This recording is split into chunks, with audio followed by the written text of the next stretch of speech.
Hi everyone, in front of me I've got TECLAST T60 and let me share with you how to reset camera preferences on this device.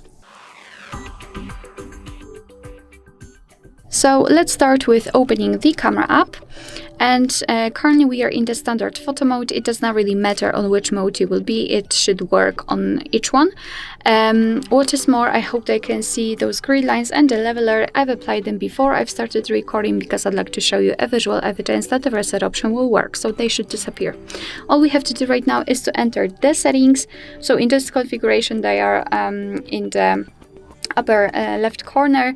In the other configuration it will be in the right upper corner. So let's simply tap on it, and as you can see here we've got the options. All we have to do is to scroll down to the very bottom and find restore defaults. So let's tap on it and confirm it by tapping on done.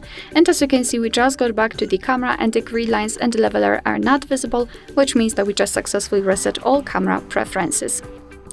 Alright, so that will be all. Thank you so much for watching. I hope that this video was helpful, and if it was, please hit the subscribe button and leave the thumbs up.